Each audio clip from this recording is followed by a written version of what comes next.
it's a little surreal to me, actually, that like this all happened before I even reached a year in wrestling. Um, but the hybrid one is a little more meaningful to me because, of course, when I started, I didn't believe in myself, and I would always look at Key and I would look at Ren and Gia Michelle, and I'd always think to myself, like, man, I'm never going to be as cool as them. I'm never going to be able to match up to them and be in the ring with them. But, you know, to finally be the hybrid women's champion and to know that I beat Gia Michelle herself, like that to me was... Oh, that's right. Yeah. It was awesome because it's like, man, don't ever doubt yourself. Keep working. And if you really want something, go all the way. And you just never know what will happen. And now I am that girl that I never thought I would be. And I can definitely match up with Key and Ren and Gia. On our next episode on the PGTK podcast, we have Kalientita in our midst. Oh my gosh, I'm already hot. I'm already like sweating talking to you already. It's on our pre-production. Yeah, it happened. Yeah, how are you? I am doing good. It is early in the morning, but I'm ready. I'm ready to talk. How are you? Okay. Gotcha. Good. I have my notes ready. I have it right here in front of me. We have everything ready. And so tell us a little bit about, especially every wrestler starts off as a fan.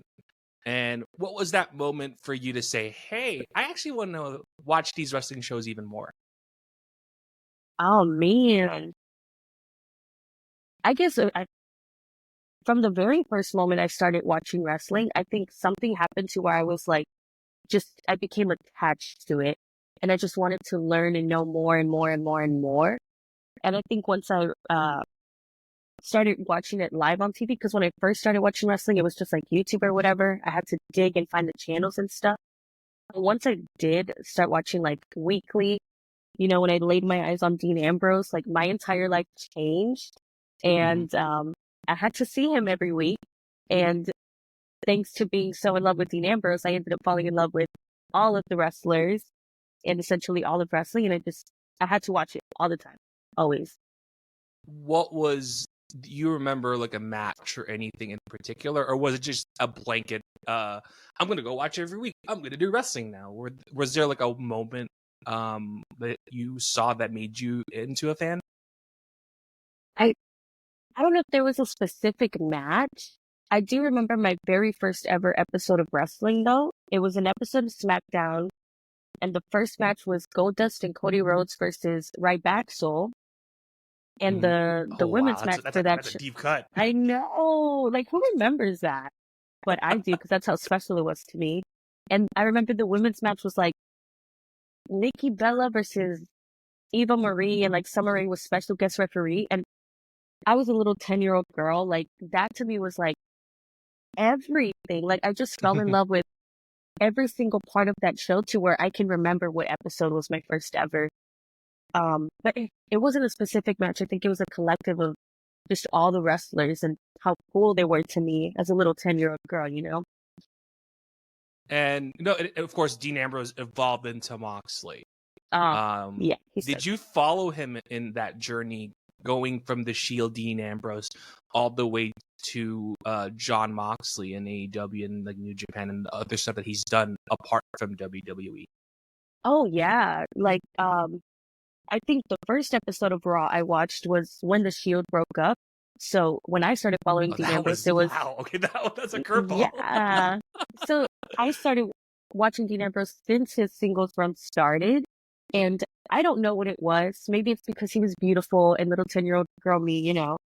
But I genuinely fell in love with the character and how funny he was and how interesting he was. His wrestling style, he wasn't like the other guys.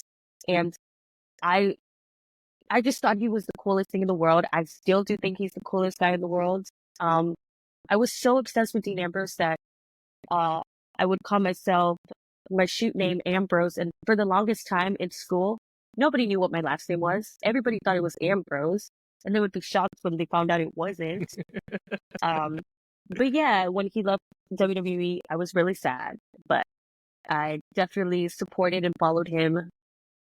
AEW and JPW. When he does CMLL, I try to watch everything. Sometimes I get a little lost. It's hard to keep up with now that I'm a wrestler. But yeah, I try to keep up with him always. what was the difference that you noticed when he became Ambrose to Moxley? Or was he the same person that you knew as that 10-year-old fan who saw Dean Ambrose for the first time? I'll be honest with you, I think he got a little scarier because he wasn't the jokester, funny lunatic cringe anymore. He was the more aggressive and badass and like mean wrestler. But Yeah. regardless, I think he's still so cool. I still try to watch. The only thing I can't watch is like Jon Moxley death matches. I have a fan that gifted me a DVD of Jon Moxley death matches, and I haven't opened it. You know, but I will. Oh, was that like a line for you, or Is that a what? was that like a boundary or like a line you're like, nope, okay, death matches are not my It's thing? just, it's too much sometimes. And I'm like, I can't even handle horror movies when it's Okay, like fair enough. edited and stuff. So imagine death matches. I did recently go to a death match show though to support Studstack. And yeah, I was like this the whole time. Oh, I'm in that front because every death match I'm like, yeah, look away. I hear barbed wire, and you just hear the thought, but not the visual part, but the audio part. It's like, yeah, that really hurt. And you just hear glass out of nowhere. You hear chairs, trash cans, everything. Yeah, because like it's funny. Like there was a photo of you in Halloween cosplaying as Ambrose. What was that like cosplaying Ambrose at that time? For me, I was so annoying. Like I had to let everybody know Dean Ambrose was my favorite wrestler. So no matter if it was a meet and greet, a wrestling show, I always dressed up like Dean Ambrose. And that picture I posted was from a Miz meet and greet. And I'm meeting the Miz, but I'm dressed like Dean Ambrose. And my sister was with me. She didn't have any wrestling shirts or anything, but she wanted to wear something. And I gave her another Ambrose shirt because that's all I had as a kid. And then we do go up to the Miz, and he's just so disappointed. He's like, what? Because we're dressed like Dean Ambrose, and on top of that, my sister took a Roman Reigns poster. So we're just like at the wrong meet and greet. But like, I think the Miz is the nicest wrestler I've ever met, and he was so kind to both me and my sister. Like, he was playful, of course, but yeah, I was dressing up as Dean Ambrose for a Miz meet and greet. Do not recommend. Yeah, that's a Miz. You're crossing so you're like getting some mixed signals from him. I like, know. I'm sure there was a storyline with him and Ambrose down there. He's like, oh crap, I have to deal with this. They had one of my favorite feuds when it comes to Dean Ambrose feuds. Oh man, him and the Miz, so good. Yeah, and it's nice, like, because like now the Miz is like where he is now. Like that was just part of what he's doing, and Dean Ambrose was a very crucial part of it. Yeah, that Intercontinental Championship feud. Yes, that's right. That's the only one that I remember. That was, and that took a while to like really get to where it needed to be, but the payoff was that was like a couple of months too, I think. I feel like they even like lost it and won it from each other at least one. Yeah, which is kind of cool because like they're both workhorses too. Like even though they're so good, I love the Miz. Yeah, because like they're both workhorses, and you can tell like they can stay for as long as they need to until they have to change titles down the line. Just shows how both of them are very impactful to not only the locker room but also like the fans who are watching. Oh yeah, no, yeah, I agree. Yeah, because like now we'll talk about you in your wrestling journey, and what was the one motivation saying, hey, this is what I'm gonna do as a career? I think my biggest, I feel like since I started watching wrestling, it was always kind of in me like, damn, this is all I want to watch and all I want to do. I can't think of doing anything else. And in the back of my head, I was always like, okay, I want to do this. But it didn't really hit me till I went to my first ever wrestling event. It was the 2017 Royal Rumble. Okay. And this was 2 years into me watching wrestling. And finally, my mom gave in and took me to a wrestling show. So this to me was already extra special because it took me so much begging and pleading for years. Like, please take me to a wrestling show. And so, yeah, I went there and oh man, I think I started crying like as the intro was happening because to me it was like so surreal. Like everything you've been watching on TV and like obsessing over to finally be like right in front of me. And I cried like a little baby while the intro was going on, turned my head so my mom wouldn't see me. But in that moment, like literally as the intro was happening, like I just knew like, I don't care what it takes. I don't care what I have to do, like one way or another. I'm going to be here one day. I'm going to be a wrestler one day and nobody's going to tell me no. And definitely that was the moment where like the feeling I got in my heart, it's like the Grinch scene when his heart just gets bigger. Yeah, That's what it my grew heart 10 felt like. times larger. That's what my heart felt like. Little 12-year-old Callie. I think that's probably my favorite day ever. It was so special. Because you got to see the big picture too. And it's like, I want to be in that level. Now, granted, wherever you sat, it's like, no matter where you're at, you got to see everyone. You got to see everyone, and you wanted to be in that spotlight, in that limelight down the line. Yeah, and it was so cool because also this was probably my first time ever being around wrestling fans because at school I was always the only girl. My parents could care less about wrestling. I never had anybody to bond over wrestling with. And then when I did go to this event and I pull up to the parking lot and there's like wrestling shirts and there's this guy blasting HBK music, like I remember just being in awe with the wrestling fans. And while the show was going on, like sometimes I would just like sit and stare around and look at everybody because I just always wanted a wrestling family. I just always wanted people to understand. And when I did get to be there, it was like heaven. I have WWE here. I have the fans. Those are And moving into hybrid, and what was that walkthrough with Coach Marval and Don Juan? I have to say that properly now. When you had that sit down, and they ask you these questions. Tell us a little bit about how you got into hybrid. Of course. So I discovered hybrid around 2016, maybe 2017. Yeah, because I was like 12. And I remember messaging the website under a fake name and just being like, hey, like, and lying about my age because I was 12. Yeah, I was 12 and I messaged them and I was like, hey, I'm 15. Like, would you guys accept me? And they're like, no, 17 with parents' permission.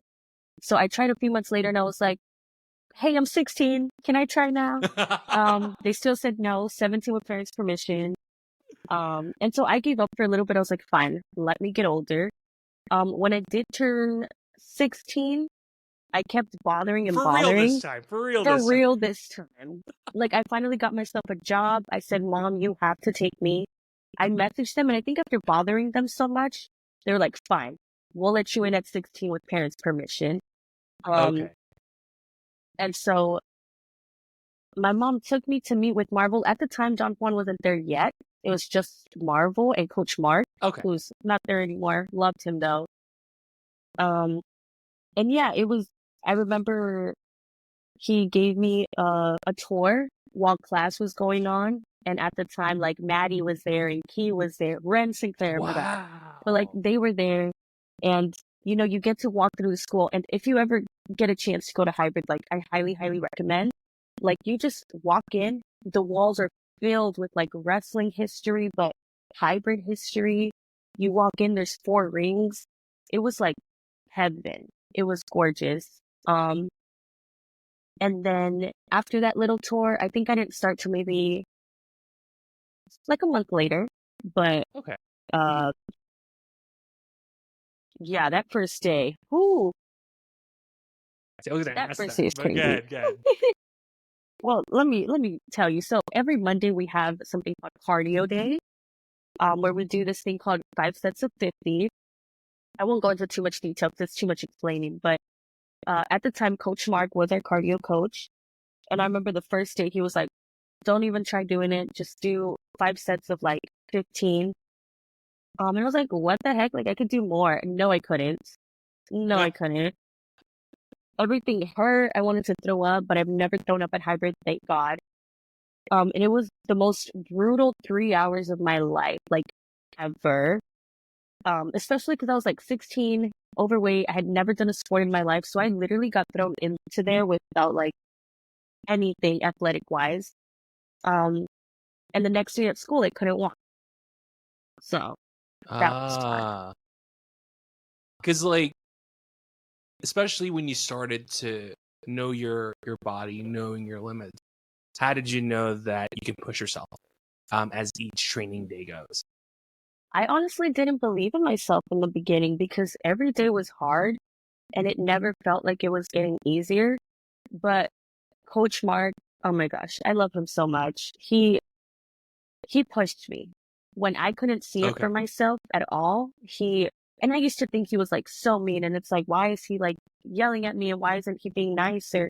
He was doing it to get me out of my comfort zone, to get me to get upset and push past my limits. And I 100% did, and I will forever be grateful for him because that was his way of believing in me and pushing me. And I remember it was maybe like 7 or 8 months into training, and I was a completely different person. Like, you Okay. wouldn't believe the differences because I had lost so much weight.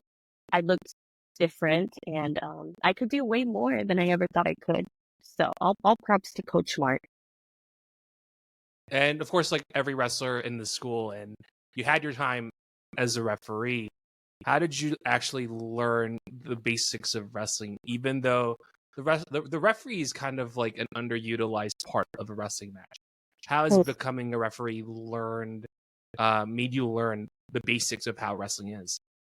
Oh my gosh, it opened my eyes to so much. I remember Coach Marvel had asked me to be a ref for RCW, and that to me was like a freaking big deal because I love RCW. Okay. And his reason for putting me out there was kind of to get used to being in front of a crowd before actually wrestling. And it was nerve-wracking. I had, I lost my thought. Oh my gosh. But I had a lot of help. And I think what I learned the most was seeing the match come to life, Hmm. seeing everything happen in the ring right in front of me. And I can hear things that the crowd isn't hearing. And I can like just see it all play out the way it was like made to be in the back, if that makes sense. Um, but I think that's what it taught me the most. Like you really get to learn the ins of wrestling as a referee because you have to be involved in the match, but like you're kind of a Yeah. background character. It's a whole thing. It taught me a lot. Like I think that's why when I started wrestling, I was a little bit more prepared than I would have. Yeah, because like I was thinking about this too. Like ref bumps are a thing too. Yeah. Um, what was like a moment or a match as a referee that surprised you, and what made it like really special? I have two moments actually. The first one's not Okay. so special, it's just chaotic. Um Okay. the biggest guys at RCW, and I'm talking like the Pillars, Jay Alexander, Edge Stone, like Rob and Stash, Oh. they just all brawl out in the ring, and they're like, "Send all the refs, send all the refs." And I'm like, Oh no, "Surely I know where not this is me, going. I know where this is going. only not the tiniest person, right?" But they only had like 2, 3 refs, and so they send me out there, and I'm just like trying to not get hit. They send security out there. And then somehow I end up getting picked up and used as a weapon and I get tossed everywhere. It was, I didn't do my job. I should have been fired. If I can find the clip, I'll send it to you. But like, I'm dying, security is dying, we're slipping. Like, it was a chaotic mess, but it was so much fun. Yeah, the pillar picked me up upside down and just started swinging me. A lot of Oh fun. my gosh! I was like, I knew where it was heading. Yep, it did. Yeah. And if I find the clip, I'll send it to you later so you can Yeah. No. have another Awesome. good laugh. Yeah. So that one's not that special. It's just one of the funnest ones. I think the special one I have was when I refed. It's Ren Sinclair's last RCW match before we Hmm. knew. Um, it was her versus Jasmine Allure, and it was when I was finally gonna give up the stripes, but nobody knew. So towards the end of the match, I end up hitting the other ref with the title and reveal that Okay. I'm kind of done. But that moment's special because, like I said, I didn't know it was Brent Sinclair's last match there. I got to be the ref for it. I got to transition from being a ref to a wrestler and almost picking up where Ren Sinclair picking up where Ren left off I slipped without on occasion realizing. too. Like, terrible. I'm like, guys, Yeah, I need I'm to put learning that something too. It's here. like my brain whenever she's on NXT, my brain's like Maddie, Ren Sinclair. Yeah, One day, I'm sure we'll get used to it. I still call exactly. Roxy. Just for us here in Texas, for us Texans here, that's Yeah. the only thing. We knew So her for years. It's gonna take us a yeah, while. exactly, and it's kind of nice seeing that. But for you to give up the stripes and to become a wrestler yourself, when is that moment for you to hang up the stripes and really focus on what you're doing as a wrestler? Ooh. Well, I remember when I did get my debut match, it wasn't like planned. It wasn't supposed to happen. Okay. Izzy was making her hybrid debut, and the person they were going to put her up against ended up not being available, but we had no other girls. At this point, I remember he was on a hiatus, so she wasn't available. Ren was signed, so we had no other girls, and it was up to me. And this was while I'm still reffing, and they're like, Okay. "Hey, Callie, like, are you ready?" And I was like, "Heck yeah, like I've always been ready." Of Especially course. to be like up against Izzy, I was like, "Okay, yeah, I'm ready." Like, what the heck? And so it was crazy because like I'm still reffing like consistently, and then out of nowhere it's like, "Oh, you're gonna have a match." It's like, oh, whoa, now I have to turn off referee brain and turn on wrestling brain, but figure out who I am and like figure it out like now. Mm-hmm.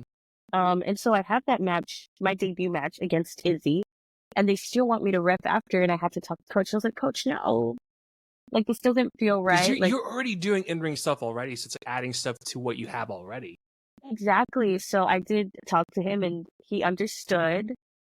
Because it did feel weird when I first started wrestling, it was a little harder because the fans would be like, "You're still a referee. Go back to being a referee." And so no one would take me seriously to where I was like, Right. "Okay, I need to give up the stripes because now I entered wrestling world." Um, but yeah, after my debut match, it was like, "Okay, I'm done. I'm ready to move to the next chapter." And thankfully, that's when, I turned and became a wrestler. How has pressure turned you into not only as a better wrestler, but as a person and moving something that you're accustomed to in refereeing? When did that pressure turn you into who you are as a wrestler at that point? I think the pressure came from having to prove to people that I wasn't a joke. I was more than just a referee. And on top of that, Mm-hmm. people would always like make the comments of like, whose kid is this on the ring? Like, whose child is this? And it's like, I need you Wow. guys to just watch wrestling. Like, forget that I'm small or that I look like a kid or that I was a referee. Like, just Right. watch my wrestling and enjoy it because I know I'm giving you a good show. So that was kind of the pressure of just like having to prove to people that like, no, I'm a wrestler and you need to take me seriously as a wrestler because I didn't bust my ass for 3 years to have Yeah. people just call me a referee, like go back to being a referee. Like, no, that's dead. Respect me, Mm-hmm. watch my wrestling. And since then, I don't even think people remember I was a referee that much, you know? Oh, so the perception changed at that point too. Oh, yeah. And if people wonder why I'm so mean and so salty, it's because those fans made me salty. And so Yeah. now, yeah, Kalientita's just a super mean girl, but because people made her mean. Because it's almost like it's almost like fuel for you to motivate you better as a wrestler at that point too. Yeah, 100%. Yeah, because and all the hard work that you're doing, like, of course, every wrestler has a different journey that they take. How would you describe that journey as you leave into the refereeing world into becoming a wrestler? I think I was very blessed with that journey. Not a lot of people get to learn a different role in wrestling. A lot of people just know the wrestler. And I think I got very lucky to learn and be appreciative. And now, even when I do wrestle with my own referees, I always let them know that I respect them and that I'm so grateful for them because sometimes, especially me as a referee, sometimes I would just, like wrestlers would just be like, okay, like see you in the ring, whatever. I never want anyone to feel like that when they ref my matches. But it's it was worth it in the end. Although it was a little tough trying to wrestle in the beginning and try to be taken seriously, it all ended up working out, and I wouldn't change it for anything. This journey is definitely going the way it's supposed to be going. Yeah, because like all the hard work that you're doing, and it's come full circle as you did ref at RCW. Yeah. To be in that position of taking the women's title, whenever the announcer, you heard him say "and new," I'm sure there's elation. We talked about this before on the interview, but tell us how that title means to you. It means a lot to me. Ever since RCW even showed interest in wanting to book me, especially after Ren Sinclair left, and that kind of left a big gap in the women's division. Every opportunity they ever gave me, I tried making my absolute most out of it. I think my biggest first moment for RCW before winning the title was the All Women's Rumble Day. And although I was only a few months into the wrestling business, I was the longest woman in that Rumble match. I was like top 7, little 19-year-old girl me, like standing on her own against all these older, experienced women. And I was very proud of myself. And I feel like every show after, I was just like proving and just hoping that they were watching me and hoping that they enjoyed what I was doing. And so when I did finally get that title match, I was like, whoa, okay, so you are watching what I'm doing. You are liking what I'm doing. And to win the title was even crazier because you have to keep in mind, I've been watching RCW since 2018. Like, RCW is where I met Roxy. RCW is where I met Kira Hogan. And I took pictures with them and their titles. And now here I am holding the RCW women's title. That's pretty crazy to me, but it's cool. And also I know that I put in the work for it. So it means a lot. And I try to represent RCW as best as I can and always try to give the fans, although they don't deserve it, I always try to give the fans the best show ever so they can go home.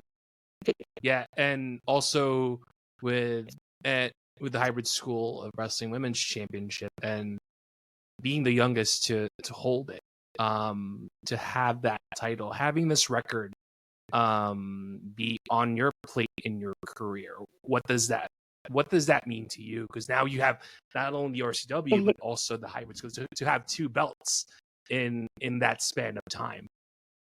It's a little surreal to me, actually, that like this all happened before I even reached a year in wrestling. But the hybrid one is a little more meaningful to me because, of course, when I started, I didn't believe in myself, and I would always look at Key and I would look at Ren and Gia Michelle, and I'd always think to myself, like, man, I'm never going to be as cool as them. I'm never going to be able to match up to them and be in the ring with them. Like, look at me. Like, I'm a little girl. I'm overweight. But, to finally be the hybrid women's champion and to know that I beat Gia Michelle herself, like, that to me was... Oh, that's right. Yeah, it was awesome because it's like, man, don't ever doubt yourself. Keep working. And if you really want something, go all the way.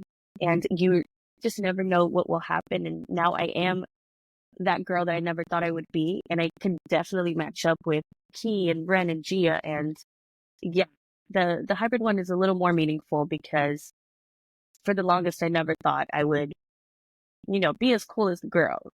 And yeah, now I am the top. It's interesting you brought up Roxanne Perez, and what was that like, having that friendship?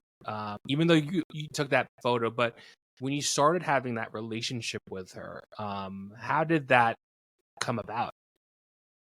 It happened after I met her. Like, I remember I tagged her in that photo, and she followed me right after. And I was always a Roxy fan, like always, always, always. Because she was 16 when she was wrestling. She was Texas talent. And before her, I hadn't ever seen a teenager wrestle. And that made me be like, oh, I need to get on it. I need to start now. Because she's not training at 16. She's wrestling at 16. Yeah. So, huge inspiration to me. But after I met her at RCW, she followed me. She commented on my picture. She liked it. And it kind of happened. I feel like after that moment, she realized that I was always commenting on her stuff. And then she started Oh, commenting on my stuff. And she checks it. So once I started wrestling, once I started training and helping out with all these shows, I saw Roxy way more often. Because she used to do RCW as well, or like Mission Pro, all these Texas shows, and we would just talk. And she never made me feel like a fan ever. She would always talk to me like a friend. There was this one time where she wasn't wrestling, but she was at RCW, and she literally called me over and she said, pull a chair aside, and she let me sit with her, and she offered me some mochi that I had never tried. And it was pretty good. Apparently that's one of her favorite things. And she just talked to me the whole night. And I was like, what the heck? Like, Roxy, I'm a loser. Why are you talking to me? But she's so awesome. yeah. Until this day, we talk. And now we have the connection of Coach Funaki, because he's doing NXT and then he's training us. And Roxy's always asking about me, and I'm always asking about Roxy. So we have Coach Funaki in the middle right now, being our messenger sometimes. But she's awesome, and she believes in me a lot. So, I got to get my Roxy match one day. I got to make it happen. And what was the one meaningful advice that she gave you within that friendship? It was honestly that it's possible. I remember her just telling me, like, after she got signed, and I was like in such awe, like, Roxy, I always believed in you, but like, it's crazy to see it happen. And she just told me, it's going to be you one day. You're going to be up here with me. It's very possible. Just keep working. And, that's all I can do. And I do believe it's possible. And I can definitely see myself up there with her one day, because maybe, our match just wasn't meant to happen on the indies. Maybe God decided it's going to be on a bigger stage in the future. So, because we have to have that match one day. Yeah, no, and you were like, you're excited when you have that at day one too, and with and going outside of San Antonio. Well, we'll start with United because it's still within San Antonio. Yeah. When Stash approached you and he said, "Hey, do you want to join United 2-1-0?" Like, what was that feeling like going away from hybrid and now you're in this bigger platform with United 2-1-0? Oh my gosh, I was so, so excited because I was always going to United shows before I started wrestling. And they were always the funnest and the most like you could definitely go out there and try new things and not feel judged. It's such a good place. Mm-hmm. And United was actually the first place I wrestled outside of hybrid. And it was like a benefit show. So it was really kind that he asked me. But I was just so excited because I love Stash. He's one of the best people I've ever met. Same with Rob. I'm always fighting Rob, but like, I love him still. And I was just very honored because I feel like if Stash likes you, then you're cool. You know what I mean? Yeah, you made it at that point. Like, you made it. San Antonio wise, you made it. But yeah, thankfully, I've been very blessed to be probably their most consistent female on the roster. I don't think there's anyone else who's been consistent as much as me. But yeah, I love United. I love doing their shows all the time. This November is going to be their season finale, and then they don't come back to like March or April. But man, they're the funnest shows ever. And it's funny, like, that's how I got to know you in character in that press conference. And now we're seeing a lot of these press junkets nowadays, and you got to see a smaller version of it and answering questions from a lot of the guys in the floor. What was it like seeing that type of interaction, in this case with a lot of the media guys over here in San Antonio? It was interesting. It was cool. It was my first time ever really doing something like that for wrestling. And one thing about me is, I love talking. I love yapping. And when it comes to being Kalientita, I am really good at insulting and pissing people off. So when Steph asked me to do this, I was like, yeah, I get to sit in the middle of a ring and just insult people. And then he said, while you're at it, declare yourself for the Rumble. And I was like, okay. What? I was like, I didn't sign up for this, but okay. But yeah, the press conference was amazing. it was their first time trying it out, so it was a little, It's a shaky. little Yeah. iffy, yeah. But next time they do it, I think they'll be way more prepared, and hopefully they bring it back. I've had a lot of fun. Yeah. And of course, like to moving from United and seeing your journey head over to reality. And that must have been a bucket list promotion for you. It was from the very, very beginning because Roxy, I was watching Oh, okay. reality of wrestling consistently because of Roxy. So it was always like the top promotion in Texas for me. And you've had your 2 matches there, and being part of reality, and it was mentioned when we interacted before, and seeing like this women's tag match in particular, the title match that you have, and being part of something historic that reality is trying to really attain within the women's division, all of indie wrestling. That must have been cool. It was so cool. And I got reached out to like 2 weeks prior. So it all happened so fast. And I am so grateful that London Dior was my tag team partner, because when it comes to the wrestling world, London is literally one of my favorite people. Like, so talented. She's going to go places. And then to go up against someone like Maya World and Jada Spark, who are like Jada Stone, who are like killing it in the wrestling world, going everywhere. It was an honor. And I didn't even know it was for the championships, like the inaugural tag team championships, until they posted it on Instagram. And I was like, wait, what? It's like, are you sure? Is this AI? That's kind of a big deal. And on top of that, to be their biggest event of the year, Summer of Champions. I mean, pressure, really. But Kalientita's ready for anything, always. And it's funny, you talked about seeing the locker room, and you got to see Book. You got to see, I think, what was it? Was it Mark Henry and Teddy Long? Were you trying to like get your composure down? You're like, all right, I am working, but deep down inside you're like, oh my god, I gotta see Mark Henry over there. You had to keep your composure up at that point? I had to learn to keep my composure for a while now, because like out of nowhere you'll see these iconic wrestlers just everywhere at so many wrestling shows, and yeah, they were there at Summer of Champions, but I don't think I noticed them till after my match, because like reality wrestling is so fast. And so, we were out there before we knew it. And then when I came back, I was like, wait, is that Mark Henry? That's Mark Henry? And he just watched my match? Oh, that's kind of cool. Because, out of those 3 guys, like Booker T, Teddy Long, and Mark Henry, I started watching in 2014, so the only one that was active during that time was Mark Henry. So that to me was like really cool. Like, I was watching this guy growing up, and if only 10-year-old me knew like the cool things I'd be doing in only a year of wrestling. Like, man. Yeah.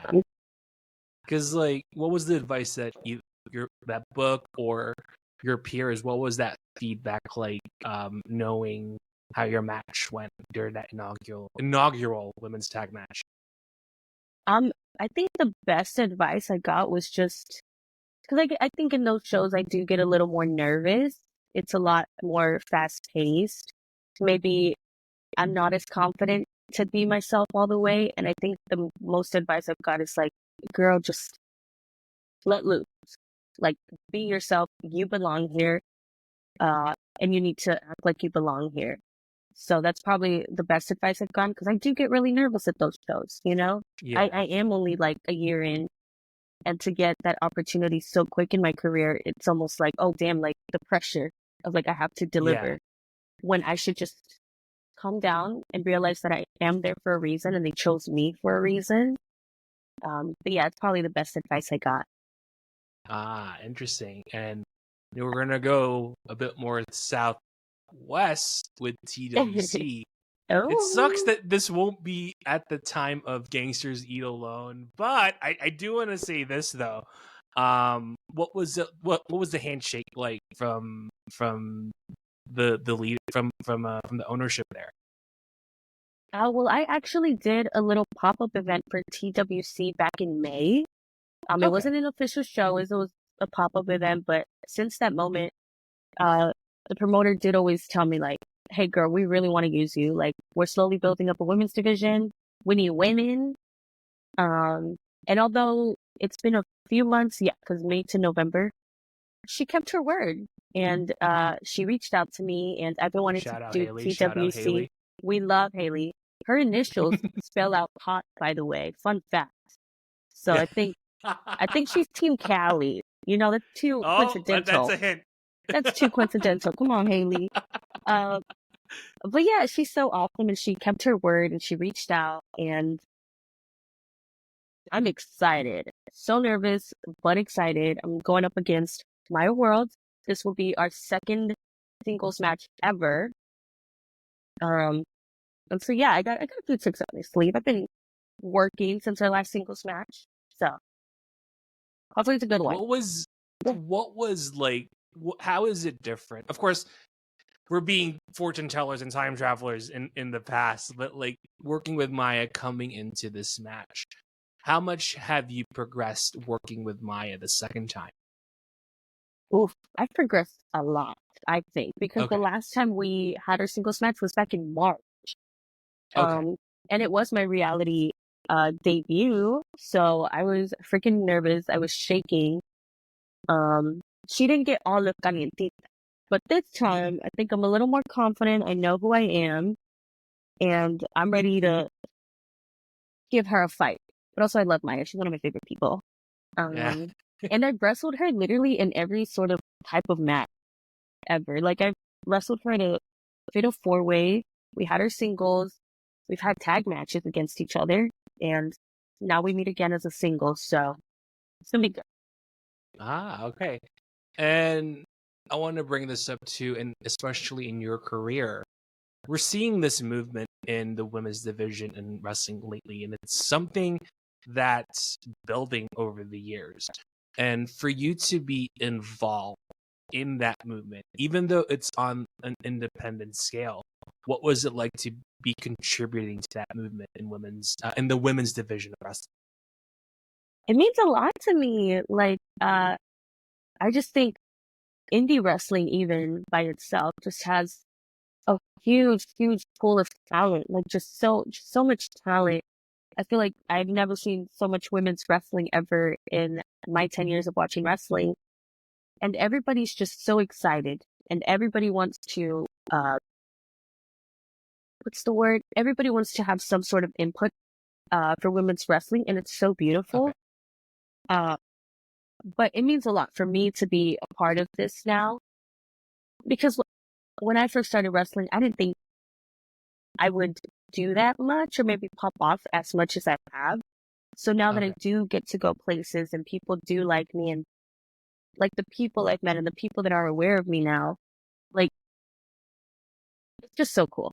And I hope I am doing enough for women's wrestling, and I hope I can give back to the little girls. And I just hope somebody one day can watch me and be like, oh, I want to be like her. Because, that's what happened with me with women like Roxy and AJ and Sasha. And I just want to, be a good example to little girls one day. And to see them, after the show and being in that position of where you were from as a kid, what was that feeling like, seeing full circle that someone younger than you who's seen wrestling for a while and saying, "Oh my God, I want to be just like you." What was that? That must have been crazy, because like I used to be like that, Yeah. It's so beautiful because in my head, I'm still a little 12-year-old kid. I have to let that part of me go, because then I see these younger girls and I'm like, oh my gosh, like that's not me anymore. But it's very beautiful, and it makes me feel very happy and hopeful that like we are inspiring the new generation of future women wrestlers. Um, but it's beautiful, and it does make my heart so happy. I do not have a cold heart as much as people really want to believe that. Yeah. actually care for some fans, especially if they're younger female fans. But yeah, it's just so nice. And it's still weird a little bit because I'm still such a big fan myself, but I need to remember, oh no, you're a wrestler now. Like, you know what I mean? Yeah, because like, what was a common response that you have? And I was gonna ask this too, like if someone younger than you and like, oh my god, I've seen your match. When can I be a wrestler? What was some of those common responses that you got whenever someone asks, hey, I want to be a wrestler too? I definitely always tell them like, please like wait till you're like 16, 17. Because it's not Because I've done it easy. before. No, yeah, like as a little kid, you don't realize how hard it's going to be on your body mentally. Yeah. Um, but also to have to balance school, gym, and training and Yeah. work. Because at the time I had all of the above. Like you don't realize how fast your life is going to move once you start. Because like the past 4 years of my life went by like crazy quick. So I Yeah. always try to tell them like, hey, make sure you're ready, make sure you're old enough, and make sure you have a good support system because I didn't have a support system at all, and it made it even way harder on me. Um, but I also let them know, and if nobody believes in you, you got to be your biggest supporter, like your absolute biggest Yeah. supporter.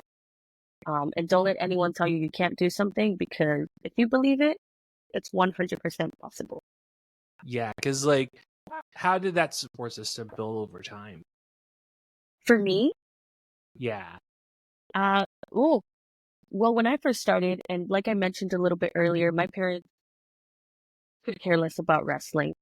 Uh, but my mom is the one that made it a little bit harder on me. I love her and we have a better relationship now. But when I first started, it was driving her crazy that all I talked about, all I did, all I wanted to do was wrestling. And that, you walked in my room and it's nothing but wrestling. And it drove her crazy because she didn't understand it. And I had made it, I had made it very clear that I wasn't going to do college and that I only wanted to do Mm. wrestling. And it definitely broke our relationship a little bit. At some point, she even said, "You know what? I'm not taking you to wrestling no more. Find your own ride," and I did. Uh, but once I started wrestling, and I did invite her to my show, it like changed her mind completely. She started And to get it. yeah, she realized, oh wait, this is like real. Like this is something you were actually working towards something. Yeah. And yeah, since then, now my family's a lot more supportive now that they've gone out and seen me and they don't think I'm weird anymore. I have two best friends outside of wrestling though, and they're the ones that from day one, they're like, we don't get it, but we support you. And they've always been so kind We're to me. just you're just space. Yeah, yeah. But if it wasn't for them, I honestly do not know how I would have gone through this journey because already not having your parents, like that kind of hurts, I was a 16-year-old Yeah. girl. But my best friends definitely made up for it. And then building that relationship with my coaches, they pushed me and they were like, girl, who cares? We believe in you. That's enough. All the grads, all the wrestlers from Hybrid, they all, they filled in that void. And thanks to them, I never Yeah. gave up and and now I have a crazy support system, from family, friends, wrestling, and the fans. So, Because they got to right. see your work too. Because they got to Yeah. see you work and seeing how you progress. And, of course, like with every work that you're doing, seeing those titles and seeing all the hard work that you're Yeah. doing. And it's like, oh, okay, I got it. And now they got to believe to see it. And Yes. so they got to see it to believe it. Very backwards. So they got to see it to Yeah. believe it at that point in your career. And with the year closing, what are you looking forward to for the rest of the year?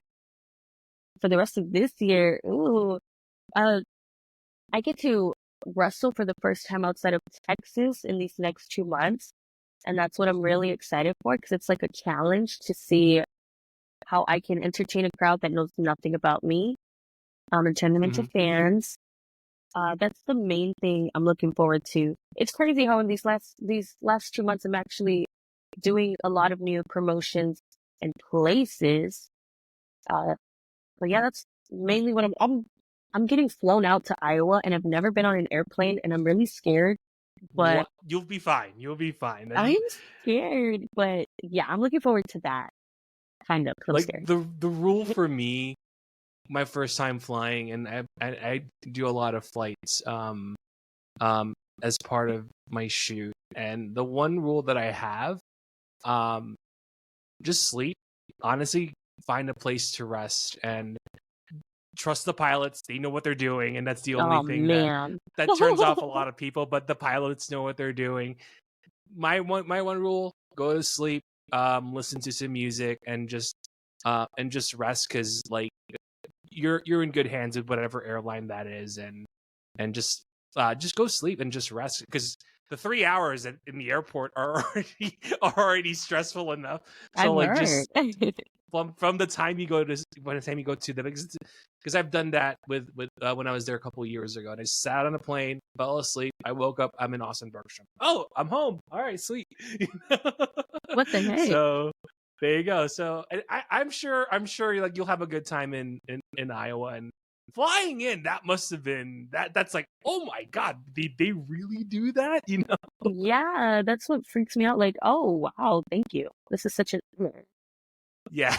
Exactly. So we're gonna close this conversation. This was fun from 5 minutes of what we've done at the press conference. I want to say thank you so much, Kalientita, for having thank you you. on, and this conversation has been very great from what we've done in the press conference. And let's recap this year. And Okay. if you can describe your year in a statement, what would that be? Statement. I would have said one word. Statement would be more. That would I'll make you have your say thoughts together. I know. I would say like game changer because from the beginning of this year, like literally January 1st, I had my first ever interview and I put out so many things and goals that I had and wanted. And I can very proudly say that I accomplished all those goals in a year. And every month something cool has happened. Like January, I got to be a part of the Women's Rumble and was the Iron Woman for that match. February, I got to work Zaya Brookside just a few months into my career. March was my reality debut. April, like I got to go to Philly and Mission Pro Mania. I'm forgetting, but May I won a freaking It's too title. much. But the entire year I've been like accomplishing goal after goal after goal. And I also want to make it very clear because like nothing ever gets handed to me. Like the reason people trust me and give me all these opportunities is because I always make sure I'm the hardest working woman in the room or man. It doesn't matter. I'm always going to be dependable. I'm always going to show up and show out. I have character. I invest in myself. So I know I've gone a lot in a year that I'm very grateful for, but it's because I worked my butt off for every single thing I've ever gotten. Right. And I'm just never ever going to get comfortable. That's not something you're ever going to get from me. So just hopefully this next year is even more poppin' because I only want to get bigger and make all my dreams come true. So yeah, I've been very blessed this year though. I put in that work. Yeah. This was fun. This was Thank you. very This was fun. fun. Oh my. It doesn't Yeah, even feel because like like the morning. yeah, it's like, what time is it? No, but this is a fun conversation for this episode. But I have nothing left to give. You have the floor. Where can we find you? Instagram, it's going to be at Kalientita with 2 A's. Twitter at Kalientita17 because that's my lucky number. Facebook, Okay. don't go finding me on Facebook. It's for personal friends, family, and if I think you're cool, you can get on there. Pro Wrestling Tees, Kalientita, look me up. I have 2 super cool designs. Go support me. I'm on Cameo. I'm on YouTube. Literally, just look up Kalientita. You're going to find me everywhere. And yeah. All right. We have a jet setter in 2025. We have Kalientita. Next thing you know, we'll see her on the big stage, whether it's in AEW, WWE, Impact. So, more power to you, and good luck. Good luck Thank in your you. career. Thank you so much. I'm very excited. All right. Awesome. So we'll end our conversation here, and thank you so much for tuning in. And we will be on to the next one. Bye. Bye.